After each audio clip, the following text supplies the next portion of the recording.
Bueno, buenas tardes. Me han invitado a presentarlo a Diego. Y como uno se pone viejo, trata de hacer alguna rememoranza de su juventud. Con Diego fuimos compañeros, un montón de años. Él, yo recuerdo, hizo su trabajo final en física bajo la dirección de una persona que falleció el año pasado. Bueno, la otra vez, hace 2 años, con Víctor hicimos una pequeña mención a la persona esta, Víctor Hugo Amiti, y me tocó de alguna manera jugar el rol de codirector de Diego. O sea que claro, eso no indica que yo sea mucho más grande que él. Bueno, Diego va a hablar ahora sobre el impacto de la obra de Peebles en la cosmología moderna. ¿Sí? Pasa.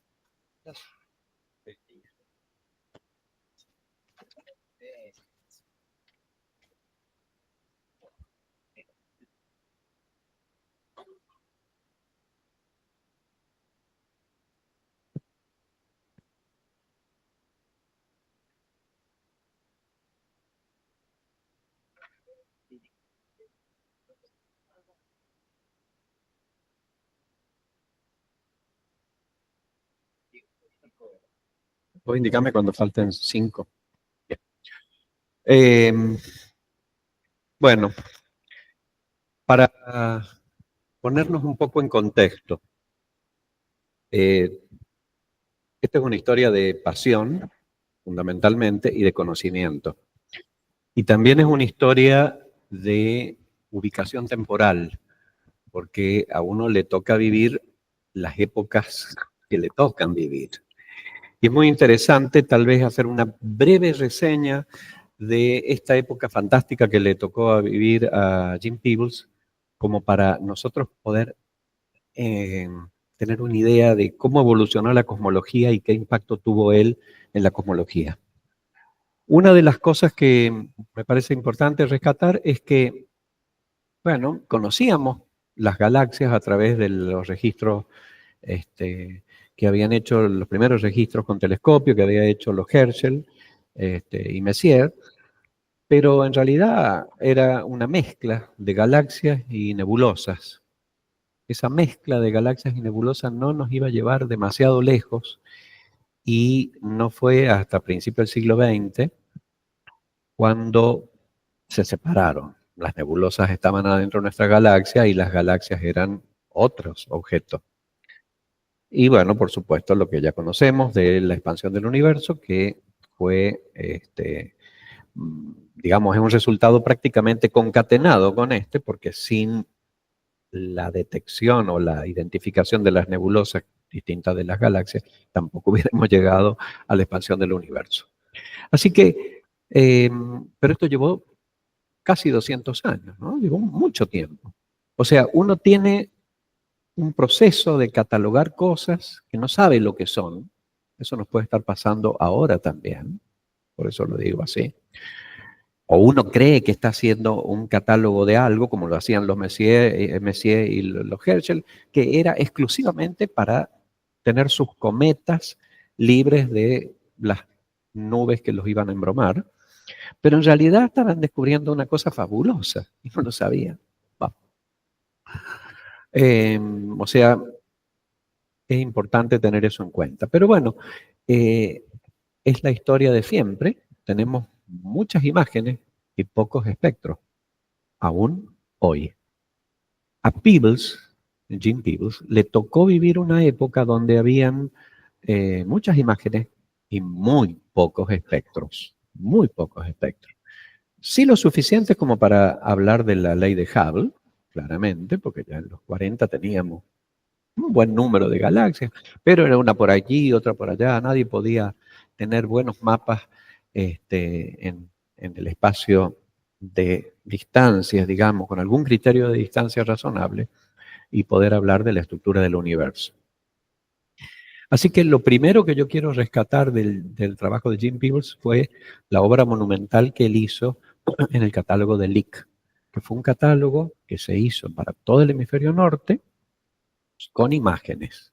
Estamos hablando de las primeras computadoras y cómo ese catálogo, que fue de los años 60, permitía tener la cantidad de galaxias sin redshifts, ¿no? Pero hasta una dada magnitud límite. Era un catálogo bastante homogéneo. Hoy en día todavía uno lo puede usar, pero fue el primer catálogo grande con 1.000.000 de objetos. Era un honor tener 1.000.000 de objetos sin redshifts. Es decir, que era una imagen proyectada de las galaxias en el cielo. Aún así, para los pocos redshifts que había, ya se sabía que estaba el cúmulo de Coma y habían otros objetos más conocidos en el hemisferio norte. Han pasado 80 años, estamos en el hemisferio sur y no hemos progresado demasiado con los redshifts en el hemisferio sur. ¿Sí? Sí, en el hemisferio norte, donde tenemos Sloan y DESI, dos grandes proyectos que sacan redshifts en forma sistemática, pero no en el hemisferio sur. Así que el hemisferio sur todavía tiene una deuda que vamos a ver cuándo se la puede completar. Y digo esto porque uno tiene el universo dividido por nuestra galaxia y son dos hemisferios distintos. Bueno, eso por un lado. Entonces, Jim Peebles se encontró con un universo proyectado de galaxias. ¿Qué hacer con eso? La naturaleza de la distribución de galaxias lucía, bueno, con irregularidades, pero también habían conceptos que nadie quería tirar por la borda, la homogeneidad del universo como un todo, es decir, que esa distribución de galaxias tenía que converger suavemente a algo homogéneo. De hecho, más o menos parecía ser el caso, pero había que caracterizar otras cosas. ¿Por qué era importante caracterizar? Bueno, primero porque la gente hablaba de estructuras en la distribución de las galaxias, hablaba de cúmulos, pero también otras cosas. Muchas de ellas mencionadas tímidamente en los 70s y 80s, y que después son el objeto de grandes estudios hoy en día, como los grandes vacíos cósmicos y los filamentos y las estructuras planares, ¿no? Que son realmente condiciones iniciales del universo que nos llegan hasta el presente. Por eso, digamos, son bastante relevantes. Ahora, quiero volver a Peebles. Peebles él, junto con Ed Groth, trabajaron muy arduamente en el desarrollo de los catálogos en computadora de Lick, con los cuales yo cuando estuve con ellos en Estados Unidos, pude trabajar con ese catálogo. Estamos hablando de hace muchísimos años. Y bueno, ¿qué salió de allí? Y de los trabajos posteriores, pero siempre con datos parciales. Salió más o menos lo que tenemos hoy en día de imagen de cómo se distribuyen las galaxias. Entonces es muy importante un resultado o resultados genéricos que trascienden 50 años, porque hay muchas cosas que no se pueden decir que hayan permanecido 50 años. En el rubro, digamos, o en el ámbito de la distribución de las galaxias, la aplicación que hizo Jim Peebles de forma sistemática de la estadística de correlaciones y espectro de potencias y demás, persiste hasta el presente.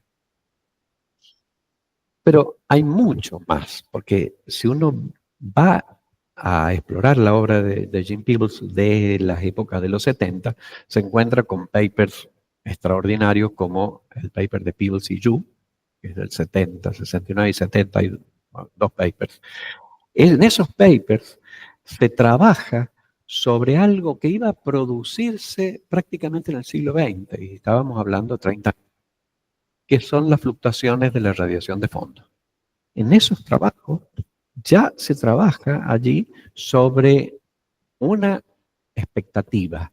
Encontrar, estamos hablando de después del 65, ya se había encontrado la radiación de fondo, había el gran descubrimiento de la radiación de fondo y por lo tanto de nuestro origen caliente del universo ya estaba sentado, pero ahí había algo más, vincular la distribución irregular de las galaxias con fluctuaciones en la radiación de fondo, que nadie sabía cómo se iba a poder medir eso en aquella época, pero ya están hechas las cuentas.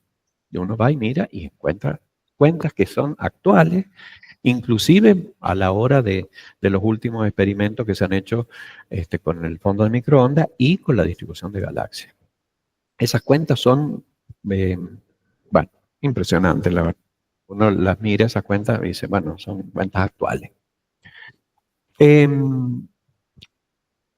Eso como un gran panorama, ¿no? A mí me tocó vivir una época difícil de las predicciones de las fluctuaciones de la radiación de fondo. Cuando yo estaba allí, digamos, la materia oscura todavía no estaba del todo asentada. Ustedes saben que la materia oscura era una necesidad observacional, pero bueno, también habían detractores de la materia oscura, como los hay actualmente inclusive, que en aquel entonces se decía que podía haber, bueno, mediciones fallidas de la materia oscura o en el caso de los cúmulos de galaxias, que, bueno, la materia oscura en los cúmulos de galaxias estaría en forma de gas caliente, que de hecho se encontró, pero en una cantidad mucho menor de la que hace falta. Entonces, uno tiene que encadenar todos estos descubrimientos que fueron ocurriendo a medida del avance tecnológico, a medida que pasó el tiempo. Pero volviendo al tema de las fluctuaciones, al no tener la firme evidencia de la materia oscura, sino que era ahí los valores de las fluctuaciones de la radiación de fondo, que se especulaban teóricamente, eran más altos de lo que en realidad se midió después. Y la gran diferencia era la materia oscura.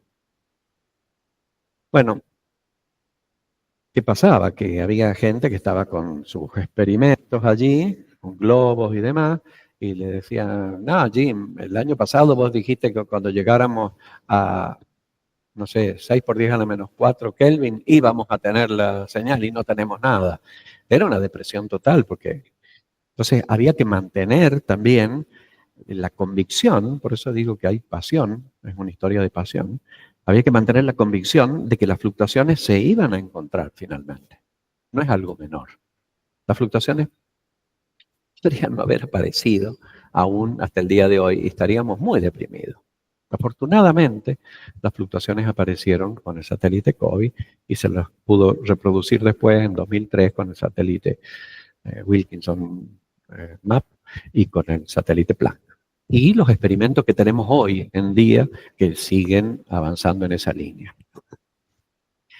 Con respecto a la materia oscura, hay un pequeño capítulo que quisiera abrir porque, bueno, Jim Peebles, en una calurosa tarde de verano de Princeton, en el año 82, se ve que era insoportable el calor y la humedad.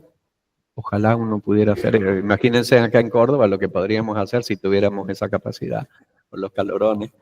Él hizo unas cuentas mucho más precisas que las que ya estaban hechas en la época, la década anterior, con Dewey Peebles, que él había hecho con Yu, y él ya introduce la materia oscura en el año 82 y calcula a partir de funciones de distribución de neutrinos, fotones, materia no colisional que puso, la dijo explícitamente, materia oscura que tenga una dispersión de velocidades muy pequeña.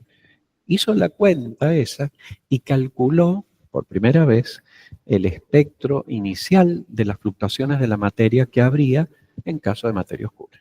Eso es 1982. En el año 83 aparecieron otros que hicieron más o menos lo mismo, pero él es el primero que lo hizo. Lo que pasa es que en la ideología de Jim Peebles, y eso lo digo con conocimiento personal, él no estaba enamorado de algo que había hecho ahí y eso era lo más importante, que es algo muy común entre los científicos, lamentablemente. Entonces yo hago esto y esto es lo mejor del mundo, tengo que todos los otros. Peebles fue muy prudente en lo que él hacía, era una posibilidad más. Fíjense si sirve, acá está, y ya está. Esa actitud, digamos, es muy valorable. Entonces, 5 minutos, él desarrolló el modelo de la materia oscura. ¿Qué sería hoy nuestra cosmología si no tuviéramos ningún modelo de materia oscura? Pero ya habían problemas, estoy hablando de fin del siglo pasado, con la energía oscura.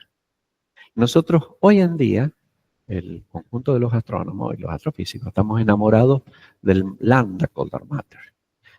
Lambda es un parámetro que uno introduce en las ecuaciones de campo, el más simple de todos, pero es un parámetro muy extraño, digamos, desde el punto de vista, si se quiere, de las ecuaciones, pero muy particular por otro lado.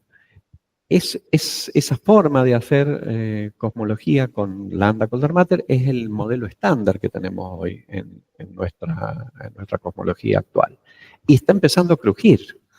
Entonces, bueno, yo creo que está muy bueno ver ese espíritu de Jim Peebles, de cómo uno no tiene que enamorarse excesivamente de una teoría porque es un modelo nomás. Tal vez un modelo de una tarde muy calurosa de Princeton, pero miren a dónde llegó. Nos llevó 40 años después o 30 años después a que estemos hablando de lo que estamos hablando. Pero, de vuelta, los redshifts son fundamentales y recién ahora tenemos máquinas de producir redshift.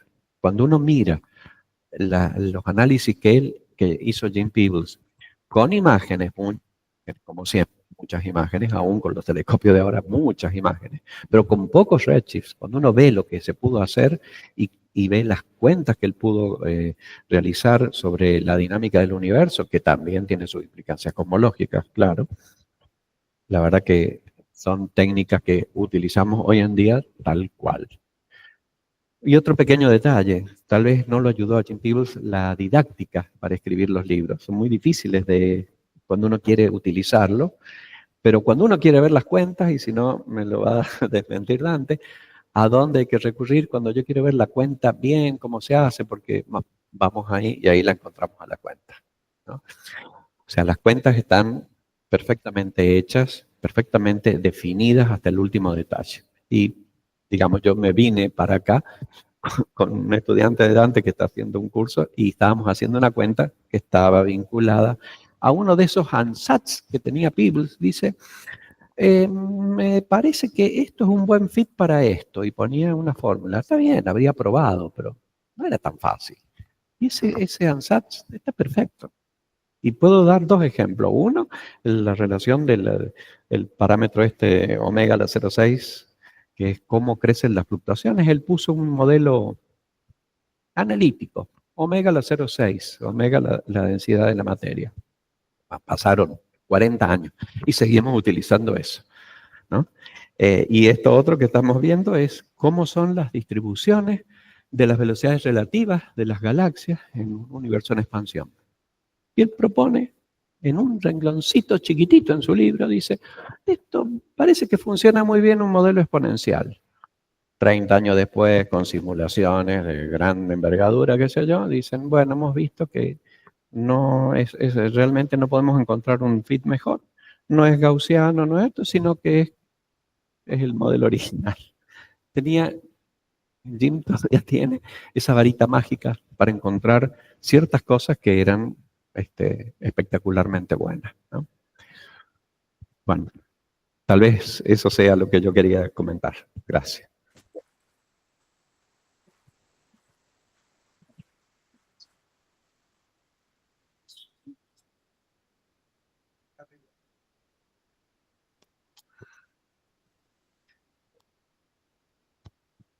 Preguntas, comentarios. Allá.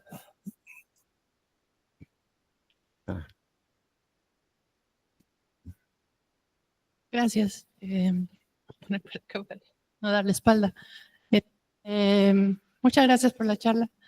Yo tuve el honor de hacer una parte de la traducción del último libro de Peebles, El siglo de la cosmología, al español. Y me gustó muchísimo el capítulo que dedica justamente a la materia oscura, porque leí algo que no había yo leído en otros lados, donde cuenta con mucho detalle cómo fue progresando este concepto, hablando sobre todo de ella como materia sublumílica.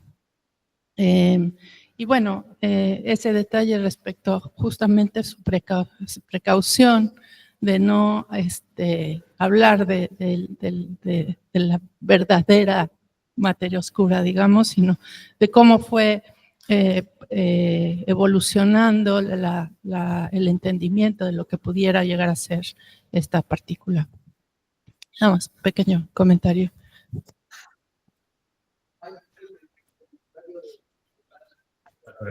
Hola. Sí, Horacio. Abrí el micrófono, por favor. Sí, había puesto Hola, Diego, ¿cómo estás? Un abrazo. Había puesto en el cartel la pregunta: Diego, ¿crees que estamos ante una teoría fundamentalmente correcta, pero incompleta? ¿O existe la posibilidad de que en las próximas décadas veamos un cambio paradigmático, digamos, en el Lambda Cold Dark Matter? A ver si me lo pueden traer. Pero Te escuché. yo lo que entendí, pues no te entendí del todo. Sí, va a haber un gran cambio. Sí, sí. Yo, digamos, tengo la impresión de que el cambio está ocurriendo ahora, aunque no nos damos cuenta. Esa es mi impresión. Estamos permanentemente en un cambio.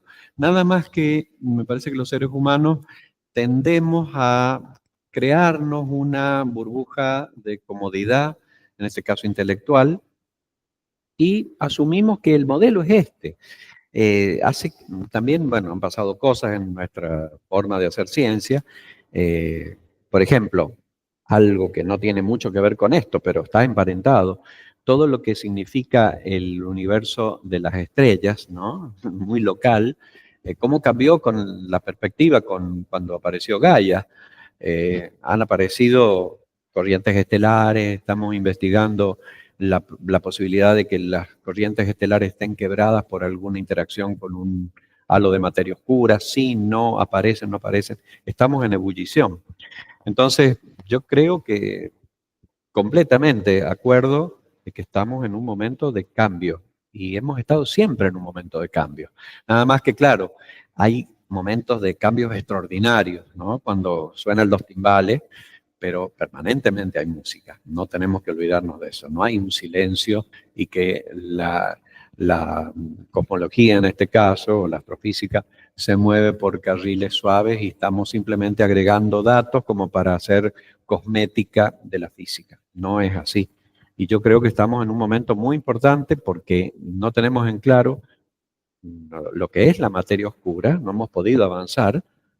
Enhorabuena para los que trabajamos relacionado con eso, pero además la energía oscura, ¿no? O algo que está faltando para completar el universo y que nos está acelerando ahora, puede estar bastante lejos de lo que es la constante cosmológica y que puede darnos pie a entender muchísimo de los procesos fundamentales de la física en el universo temprano. Y no hay tantas teorías de eso como físicos teóricos, o sea, hay cientos de teorías. Entonces, eso también dificulta. Hay muchas teorías, algunas serán más locas que otras, pero todas las teorías en principio son plausibles hasta que se demuestre lo contrario.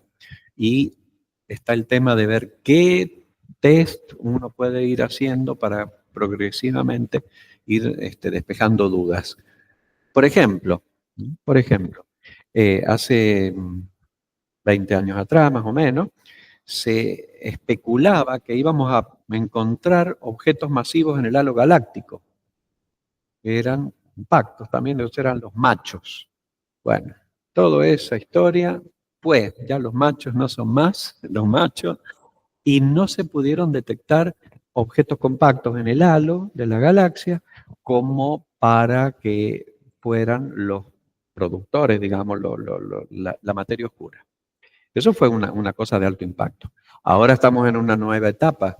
Viene Rubin, eso va a tener un nuevo flujo de datos, pero ya tenemos ese antecedente. Machos, no more, y no sabemos cómo vamos a funcionar con este nuevo set de datos. ¿Qué va a pasar con las microlentes y con otras cosas que pensamos que pueden ser importantes? Pero ya sabemos que no va a ser lo que podría haber sido hace 20 años atrás.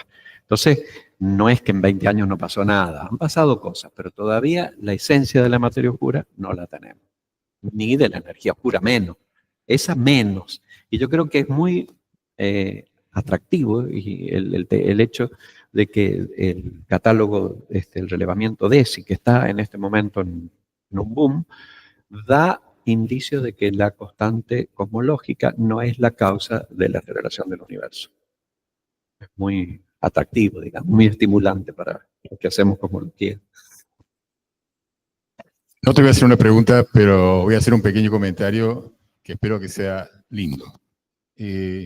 Para los que pasamos los o algo así, creo que somos varios acá, a mí me agrada mucho estar en una reunión de los horas, escucharte a vos, o sea, y uno recuerda tanto estos árboles de acá del parque, digamos, que después has cruzado enorme cantidad de veces del yate al observatorio del yate, me imagino. Pero no me parece que corresponde decirlo. Vos has jugado un rol aquí en esta institución que, en mi opinión, es muy importante. Más allá de otros que ha habido, obviamente, algunos lamentablemente ya se han ido, pero son muchos años, has formado gente, has dirigido institución, has trabajado como investigador, has trabajado en SAP, me acuerdo de esos proyectos, etcétera. Hermosos proyectos, por otro lado. Entonces, bueno, mi sincero reconocimiento y afecto, como vos sabés, porque no es otra cosa. Gracias. Gracias.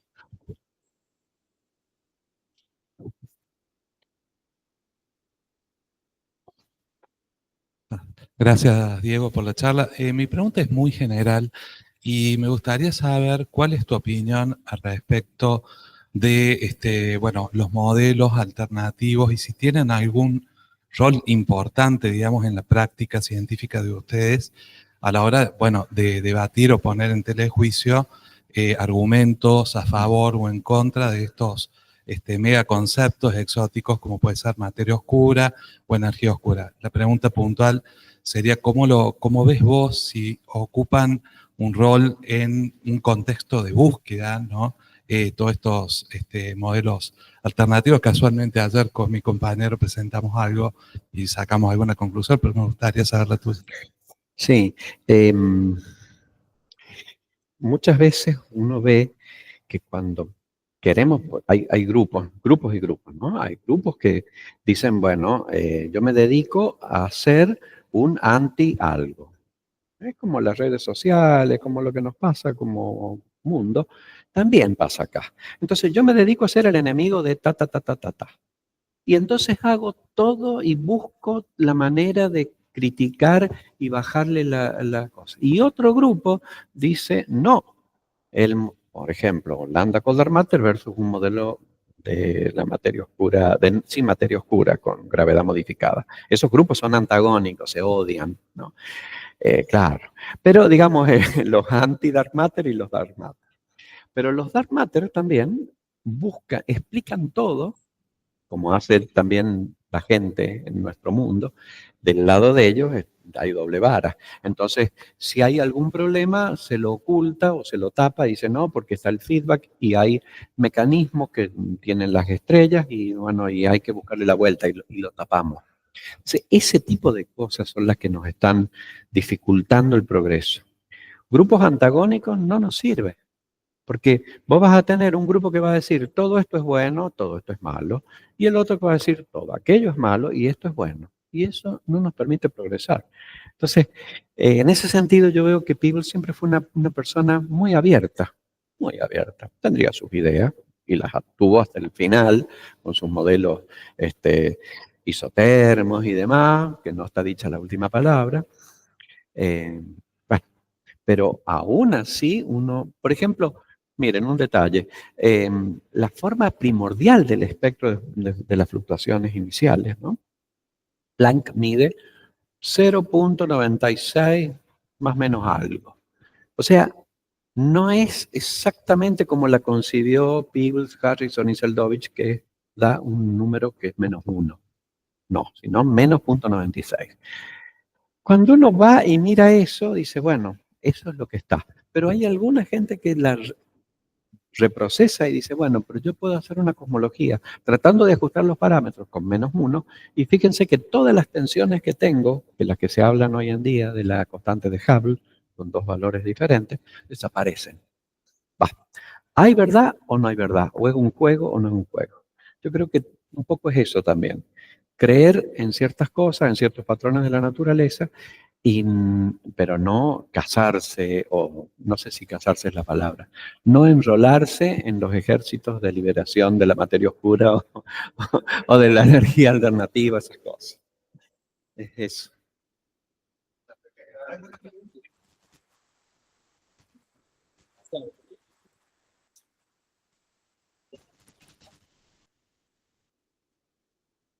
Ya han tenido tiempo de ver la primera transparencia.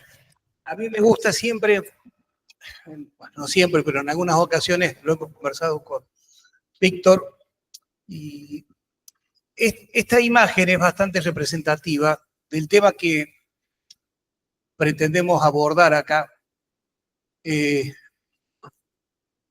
Esencialmente la idea es prestar atención un poco a las discusiones, pensamientos, opiniones de Peebles sobre cuestiones filosóficas, que son las que va un poco a hablar Víctor en la segunda parte de esta charla.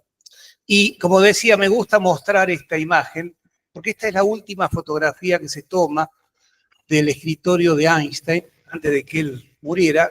Y acá, en este sector, aparece algún artículo, revista sobre filosofía.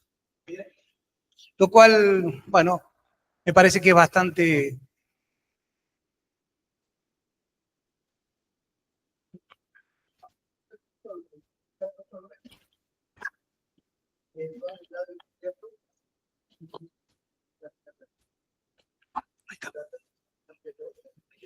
Ahí, bueno.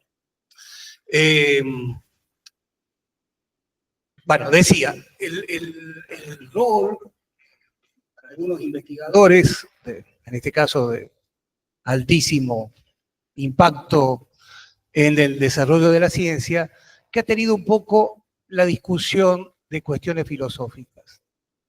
Como contrapartida, y sin hacer un juicio de valores sobre Feynman, que es otro de los grandes físicos del siglo XX, él siempre con su ironía dice: la filosofía de la ciencia es tan útil a los científicos como la ornitología es a los pájaros. Alguna gente ha querido suavizar esto, pero yo lo rescato porque, por una cuestión generacional, con Diego, muchos de nuestros profesores habían sido notablemente influidos por Feynman, y un poco flotaba en nuestras clases esta idea, ¿no? En una versión un poco más matizada, otro gran físico del siglo XX, Weinberg, hace comentarios similares. También no quiero ser injusto y por una cuestión de tiempo no lo vamos a hacer, pero este escrito de Weinberg se puede matizar de alguna forma, pero rescato de esto: no conozco a nadie que haya participado activamente en el avance de la física en el periodo de posguerra cuya investigación se haya visto significativamente beneficiada por el trabajo de los filósofos. ¿Está bien? La otra, ¿cómo pasamos? ¿Cuál? ¿Este? Ahí está. Bueno, haciendo un rápido repaso histórico de cómo los físicos se involucraron con cuestiones de filosofía, y pensando acá en la Centro Europa, caprichosamente elegimos mencionar algunos casos. En Austria, en 1895, finales del siglo XIX, se lo convoca a Mach, al gran Mach, un físico de mucha impronta entre los científicos de la época, a la cátedra de filosofía. Y lo que flotaba un poco como discusión era cómo podía ser que una persona que no había estudiado formalmente a Kant o a los escolásticos, bueno, o a las distintas corrientes filosóficas, pudiera ser asignado a una cátedra de filosofía. Sin embargo, esa experiencia fue exitosa a tal punto que una vez que Mach tiene que renunciar a esa cátedra porque se enferma, otro físico de gran impacto en el área es también convocado y contratado como profesor en una cátedra de filosofía en la Universidad de Viena. Bueno, a modo de comentario quizás un poco jocoso, Mach se enferma y Boltzmann se suicida, así que no sé si es una buena idea de que un físico se dedique a la filosofía, pero bueno, más allá de esas dos tragedias, muchos ven en esta aparición de los físicos en el contexto de la filosofía como los creadores, acá se corrió, de lo que devino luego en el Círculo de Viena. Y acá esta figura es muy significativa. Esto es un cuadro. A finales del siglo XIX se inaugura el edificio de la Universidad de Viena y se contrata a Klimt para que pinte los frescos de los techos de la universidad bajo tres temáticas. Una es medicina, otra es derecho y otra es filosofía. Y esto es lo que se le ocurre describir a Klimt en una pintura como la filosofía, lo cual fue motivo de muchas críticas, hasta el punto que los profesores hicieron un manifiesto y lo ganaron y se retiraron estos, algunos ni siquiera nunca se lograron colocar estas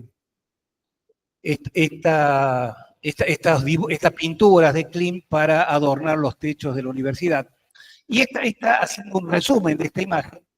En una época donde la ciencia estaba mostrando todo su esplendor, todo su avance, esto es mucho más órfico que prometeico, ¿no? Entonces, esa imagen del oráculo, bueno, es rechazada, pero lo pongo como un espíritu de época. Bien, cambiando un poquito de país, nos vamos a Francia.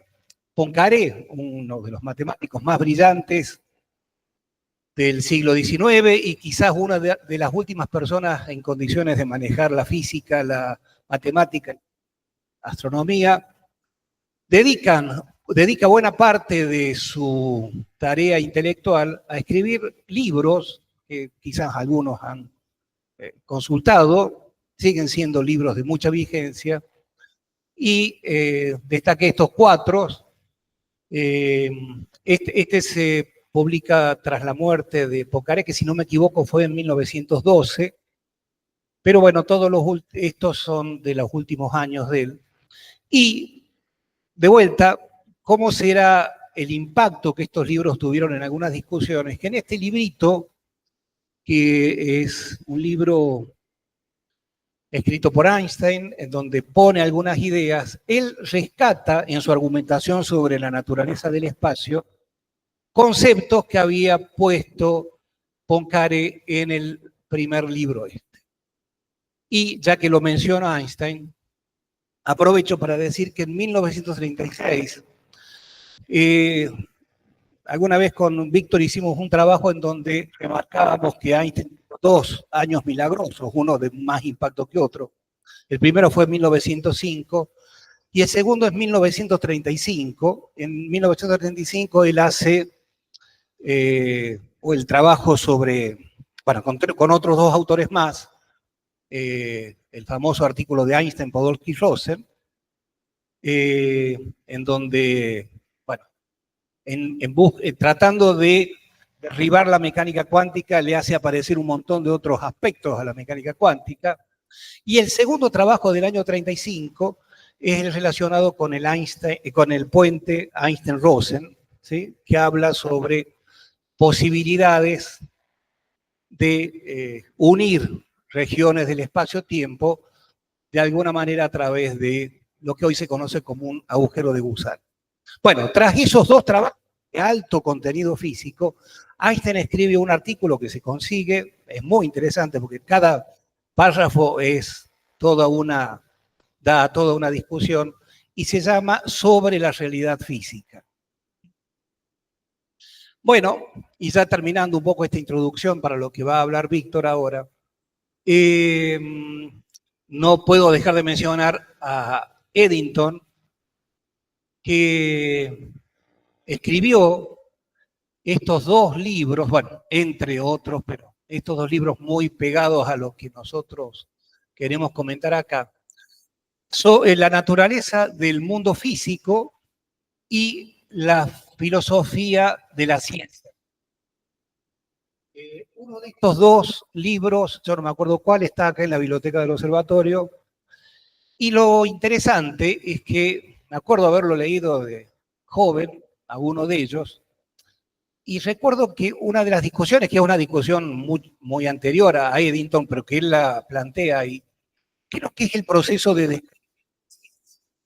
Él compara entre la tarea de un escultor, y el escultor crea la figura o la extrae del bloque de mármol, y lo traigo ahora a Penrose.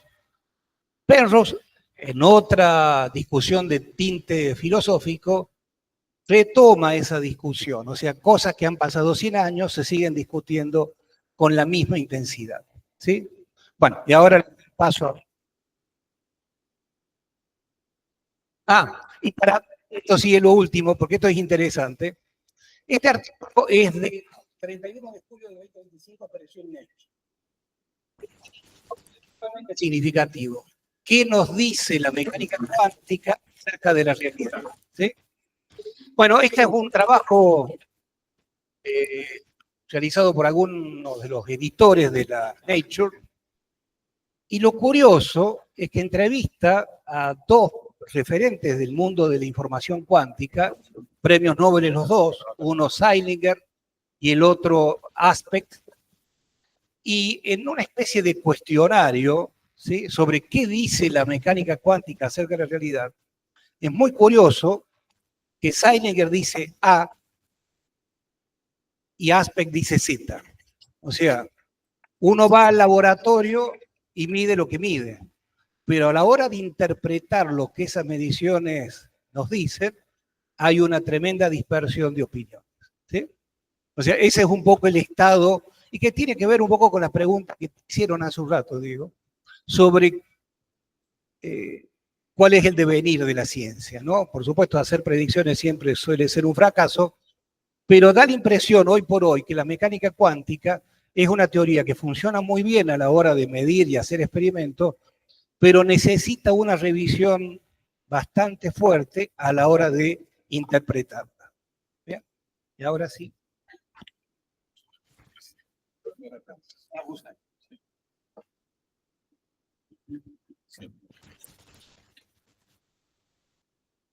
Hola. ¿Ahí? Hola. Sí. Salud. Buenas a todos.